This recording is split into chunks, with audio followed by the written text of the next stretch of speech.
गीता के छठे अध्याय का 34वां ये श्लोक है, जिसमें अर्जुन श्री कृष्ण से ये पूछते हैं, चंचलम ही मनः कृष्ण प्रमाथि बलवदृढ़ तस्याहम निग्रहं मन्ये वायोरिव दुष्करम।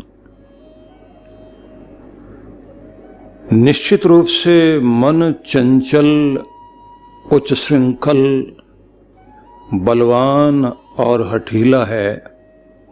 हे कृष्ण, इसको वश में करना वायु को वश में करने के समान है। इससे पूर्व अर्जुन ने ये पूछा था कि आपने जो मन की चंचलता के कारण उपदिष्ट समता योग कि उसमें व्यक्ति स्थित होकर ध्यान करे, तो मैं उस समता योग को अपने मन की चंचलता के कारण सफल होता हुआ नहीं देख पा रहा हूं, क्योंकि मन स्थिर नहीं हो पाता, चंचलता बनी रहती है, व्याकुलता, अस्थिरता और अनेक प्रकार के तीव्र संवेग मन को लगातार व्याकुल किए रहते हैं, स्थिति नहीं बन पाती। अब अर्जुन ने ये पूछा है कि निश्चित रूप से यह मन बहुत ही चंचल है, और कुछ शब्दों का प्रयोग किया, प्रमाथि, जिसका अर्थ होता है उच्छृंखल। एक शब्द और है बलवद, बलवान, दृढ़म, हठीला, हट करने वाला। जहां से रोका जाए वहां बार बार चला जाए, अपनी जिद मनवाए, जो चाहे वो स्वयं करवाकर ही मानता है। इसलिए तस्याहम निग्रहं मन्ये वायोरिव सुदुष्करम। मैं ऐसा मानता हूं हे कृष्ण कि जैसे वायु को कंट्रोल करना, नियंत्रित करना मुश्किल होता है, ऐसे ये मन भी वायु के समान है। वायु मुट्ठी में आती नहीं, मन भी किसी की मुट्ठी में नहीं आता। वायु रुक जाए तो अनुभव होती ही नहीं, मन भी अगर रुक जाएगा तो उसका पता ही नहीं लगता कि है भी सही।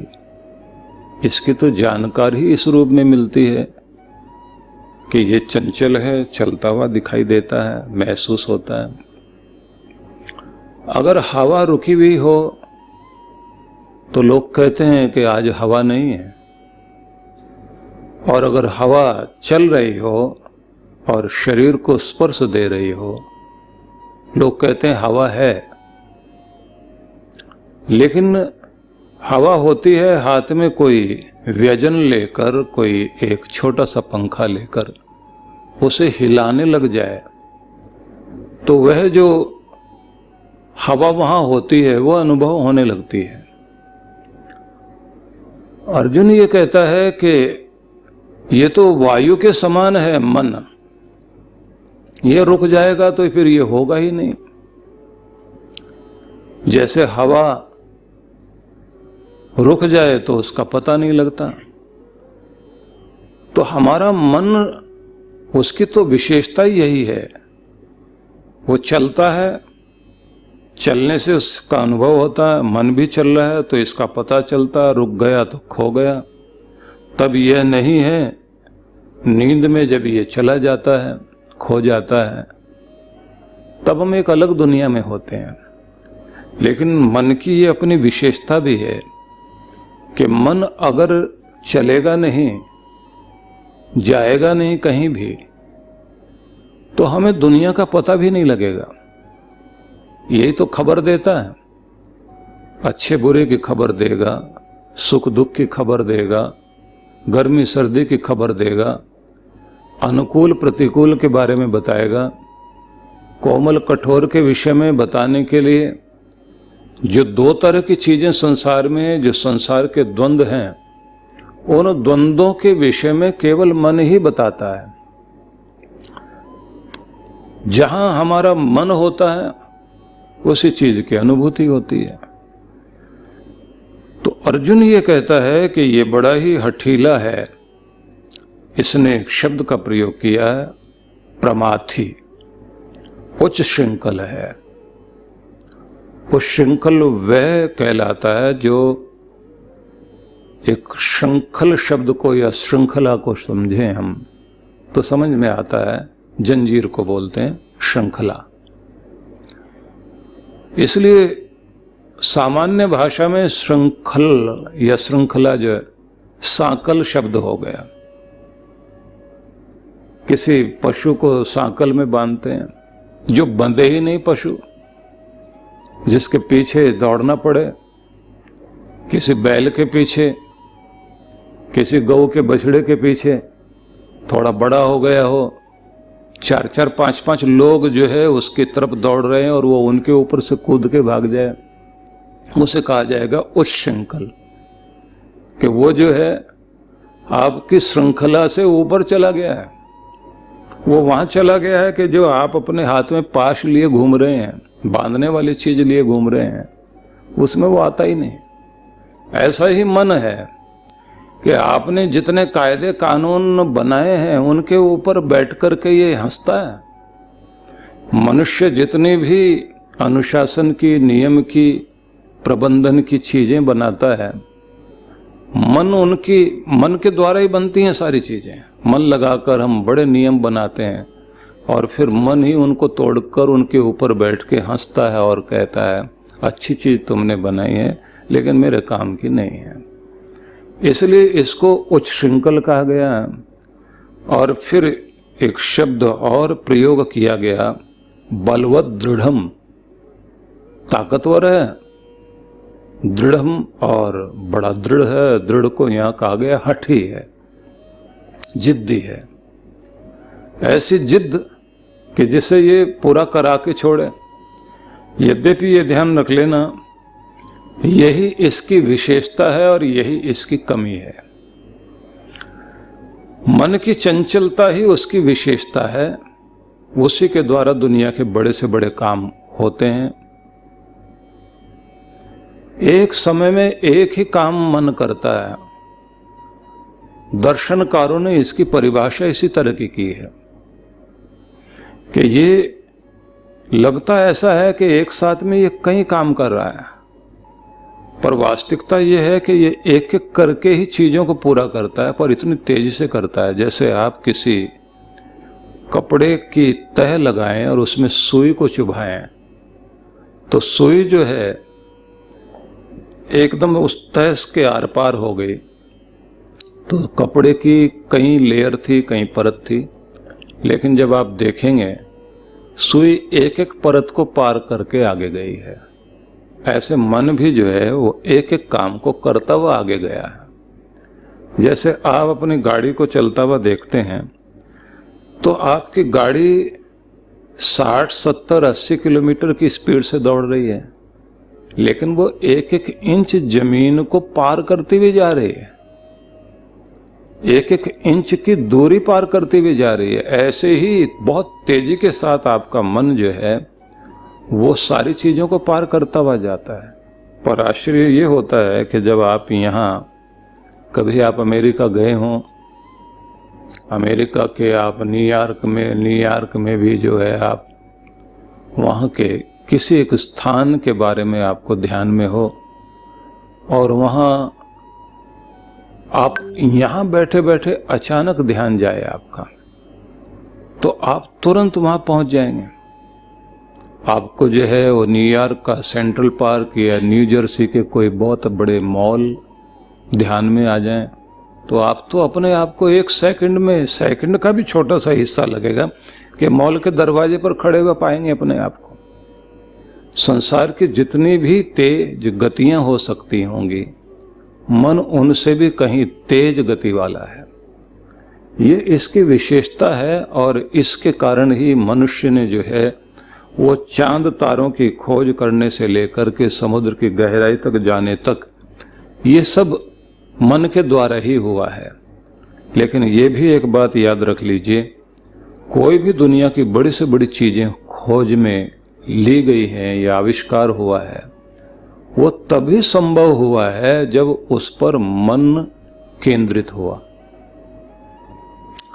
कोई भी चीज आप दुनिया की बड़े से बड़ी करना चाहते हैं तो मन को फोकस करना, उसको केंद्रित करना, कंसंट्रेशन के विषय में जितना जितना आप अपने मन को प्रशिक्षण देंगे, उतना ही आपका मन आपको दुनिया की बहुत बहुत सारी चीजों की उपलब्धि कराएगा।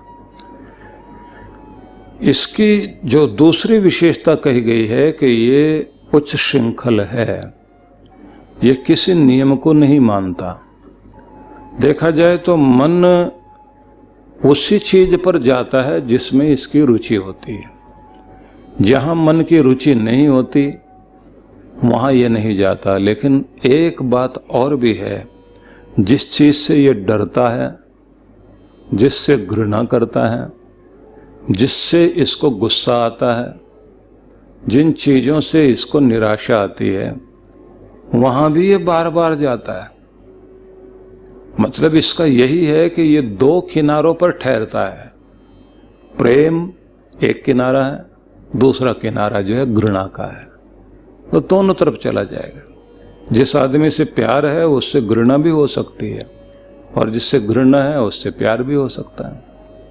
ये दोनों एक ही लकड़ी के दो सिरे हैं जिससे होकर के हमें जिंदगी जीनी पड़ती है।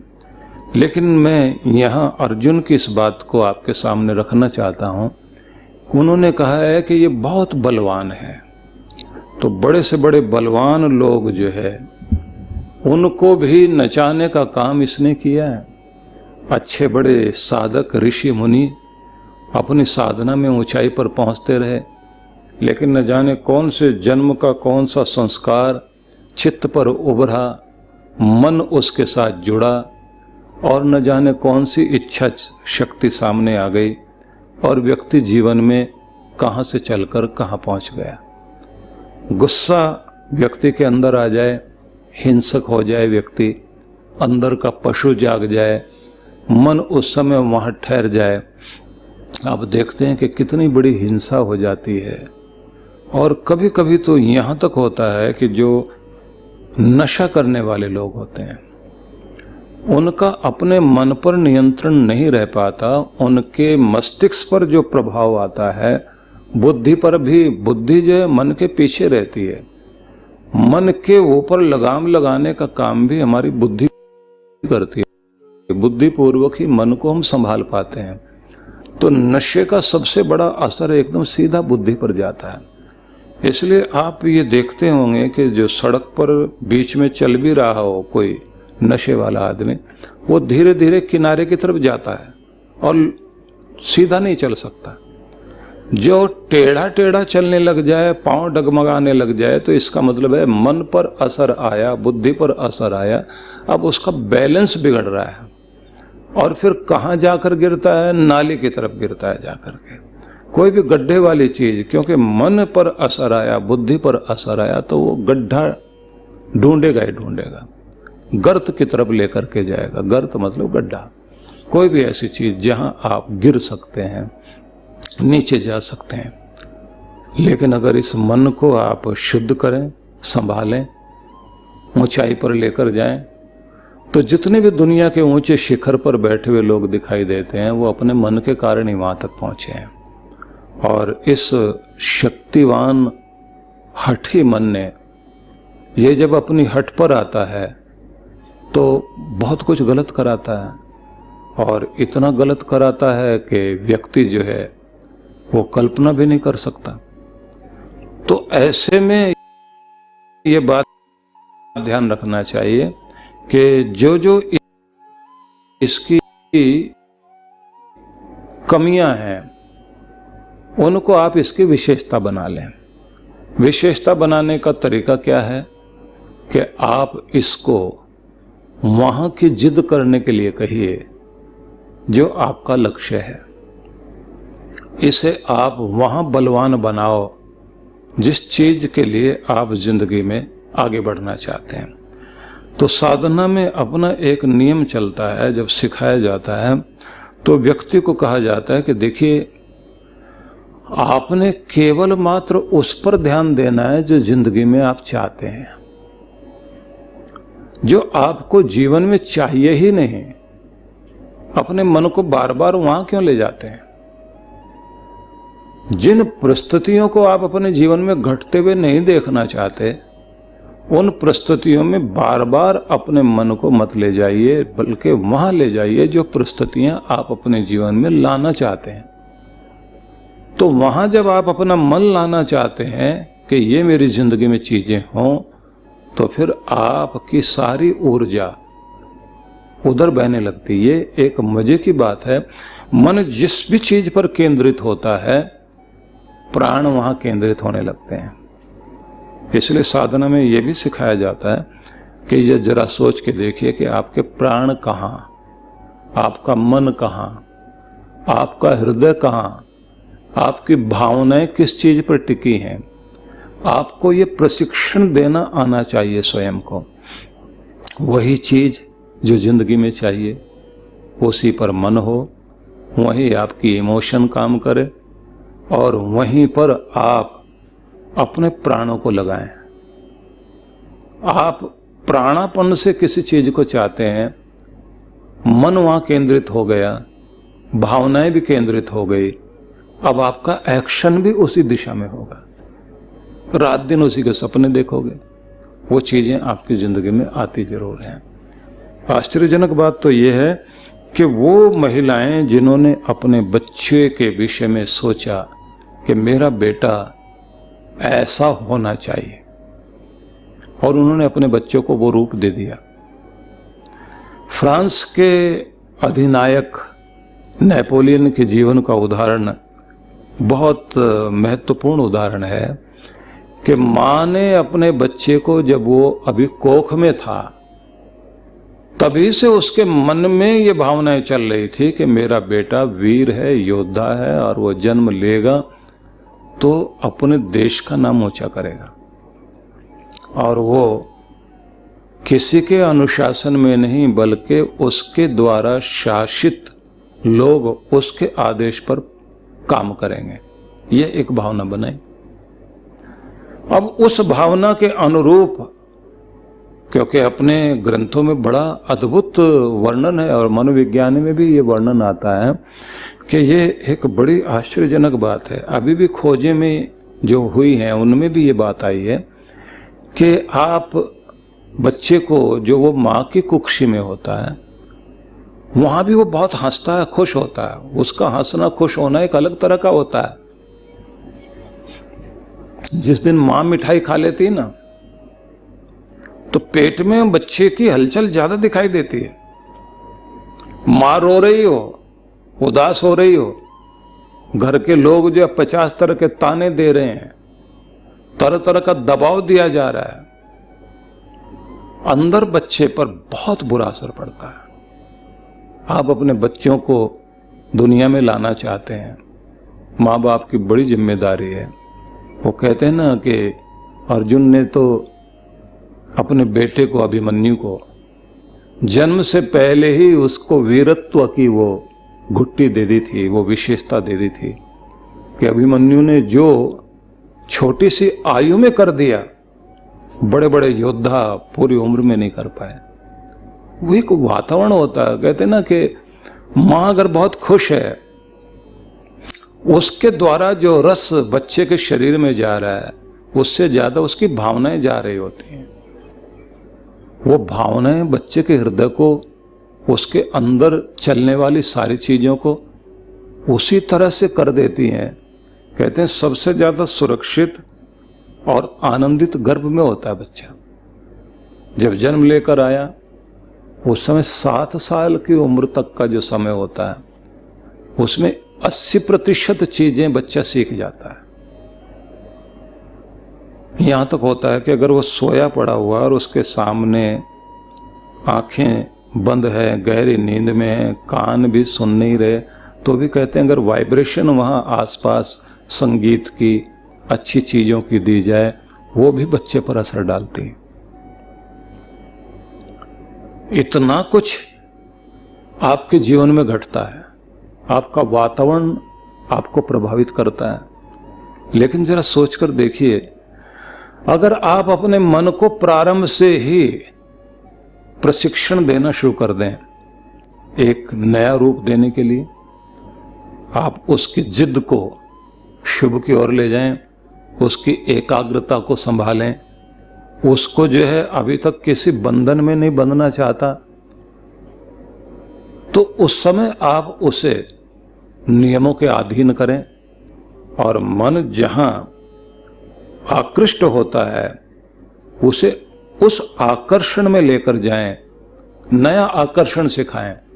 अभी तक उसको जो पुराना आकर्षण प्रभावित करता था, अब बच्चे को नया आकर्षण दो, अपने मन को भी नया आकर्षण दो। विद्यार्थी काल में पढ़ते पढ़ते बच्चों के मन में बहुत सारे सपने आ जाते हैं। वो कभी किसी जैसा बनना चाहता है, कभी किसी जैसा बनना चाहता है। छोटा बच्चा होता है तो माँ को देखकर माँ जैसा बनना चाहता है, माथे पर बिंदी लगाएगा, लिपस्टिक लगा लेगा, उसको माँ ही सब कुछ लगती है। बड़ा होते ही जो है वो पिता की तरह सब कुछ करता है। डॉक्टर है तो उसी तरह से वो डॉक्टरी करने लग जाएगा, बच्चों को बैठाएगा और एक टॉर्च लेकर आएगा, उनसे कहेगा जीभ निकालो, मैं तुम्हें चेक करूंगा। उसी तरह से इंजेक्शन लगाने लग जाता है। किसान का बेटा जो है वो किसान वाली बातें करता है, योद्धाओं का बेटा वैसे नकल करने लगता है। लेकिन जैसे और बड़ा हो जाए तो आप लोगों ने देखा होगा कि बच्चे जो है वो दोस्तों से फिर सीख रहे होते हैं। कुछ तो वे हैं जो एक्टरों की तरह से एक्टरों की नकल करते हैं, जितने भी जो अभिनेता हैं उनकी नकल करने लग जाते हैं। अपने आप को ये समझते हैं कि उन जैसा चल रहे हैं, वैसे बाल बना लेंगे, वैसे कपड़े पहनेंगे। क्योंकि ये नकल करने की आदत बहुत होती है, अनुकरण की आदत होती है एक एज तक, खासतौर से ये टीन एज तक तो बहुत ज्यादा रहती है। उसके बाद व्यक्तित्व बनना शुरू होता है। लेकिन जो लोग शुरुआत से बच्चे की भावनाओं को ध्यान में रख करके उसे एक दिशा देने लग जाते हैं, जो दिशा दी जाती है कि तुमने क्या बनना है और कैसे बनना है और किस तरफ जाना है, रुचि को ध्यान में रख करके अगर उसको दिशा दी जाए और बिगाड़ने वाले दोस्त ना हो, तो व्यक्ति बहुत बड़ा बनता है। नहीं तो छोटे मोटे काम के लिए बहुत मजा आएगा, जाकर के नौकरी करेंगे, शादी हो जाएगी, एक छोटा सा घर भी अपना होगा, बस एक 4 दीवारी तक सीमित हो गए, इतनी जिंदगी बस। जैसे और भीड़ जी रही वैसे हम भी जिएंगे। लेकिन किसी के मन में आया कि मेरा रास्ता ये नहीं है। रामकृष्ण परमहंस ने जब नरेंद्र को, जो विवेकानंद बने, उनको कहा कि नौकर बनने के लिए दुनिया में तुम नहीं हो, तुम छोटी चीज मांगने के लिए आ गए हो, तुम्हें दुनिया में बहुत बड़ा बनना है। जो बादशाह बनने के लिए हो वो नौकर बने। उस समय नहीं समझ में आया नरेंद्र को, लेकिन गुरु जानता है ना कि वो क्या कर सकता है। और वही स्थिति आई कि विवेकानंद बना। घरों में फोटो लगे हुए हैं, लोगों के हृदय में विवेकानंद के चित्र हैं, लोगों के जीवन में जीवन दर्शन है विवेकानंद का। बड़ी सारी संस्थाओं में नाम लगा हुआ विवेकानंद के नाम पर। विवेकानंद कॉलोनियों का नाम है, मार्ग का नाम है। आप छोटा बनना चाहते हैं तो छोटे बन जाइए, आप छोटे सपने देखिए, छोटे लोगों के साथ रहिए। और अगर बड़ा होने की चाहता है तो अपनी लाइफ कोच के साथ जाइए, जो आपके जीवन को निर्देश दे सकता है। जितने बड़े लोगों के साथ रहोगे उतना बड़े होने की स्थिति आएगी। इसलिए कहा जाता है ना कि शुरुआत से अपने आप को गुरु को सौंपो, गुरु की शक्ति बनो। एक बूंद कुछ नहीं करेगी, सारी बूंदें मिलकर के बरसें तो नीचे जो है जलधारा बहेगी। एक छोटा छोटा रेशा लेकर आप कुछ करें, कुछ नहीं होगा। सारे रेशे मिल जाएं, एक बड़ी रस्सी बनेगी, हाथी को भी बांध सकती है। इसलिए गुरु की शक्ति बनकर के, एक बड़ा संगठन बनकर के, एक बड़ी ताकत बनकर के काम किया जाए। और बड़ी चीज तो वो होती है कि जब प्रत्येक व्यक्ति, भले ही अपने किसी भी क्षेत्र में, वो दुकान पर बैठता है, वो किसान है, वो इंजीनियर है, वो डॉक्टर है, वो पहले धर्मोपदेशक बने। उसकी जिंदगी धर्म का प्रसारण कर रही हो, इंसानियत का, मानवता का, अच्छाई का, सच्चाई का, शांति का, प्रेम सौहार्द का, करुणा का, उसके अंदर से प्रकट हो रहा हो। किसी भी फील्ड में आप हैं, वहीं बैठे बैठे आप वो उपदेष्टा बने हुए हों, मैं गुरु की किरणें फैला रहा हूं, मैं धर्म की किरणें फैला रहा हूं। जहां व्यक्ति है वहीं से काम करते करते। इसलिए दुनिया के महान लोग किसी भी क्षेत्र में थे, वहां से चलते चलते वो अपना छोटा सा काम करते करते कहां से कितने बड़े हो गए। कबीर ने तो ताना बाना ही तो बुना था, उतने से काम को करते करते। मोची का काम करते हुए रैदास, जो भी आप कर रहे हैं, लेकिन उस कार्य के साथ परम से जुड़े रहना जरूरी है। और इसके लिए आवश्यक है जीवन में गुरु होना चाहिए। तो मन चंचल है और हठीला है, हवा की तरह आसान नहीं है कि ये मुट्ठी में कैद हो सके, लेकिन होता है। श्री कृष्ण इसी के संबंध में आगे समझाते हैं। तो अगले सत्र में जब हम अगले श्लोक में जाएंगे, ये संदेश जो प्रश्न किए गए हैं उनके उत्तर जानेंगे भगवान श्री कृष्ण से।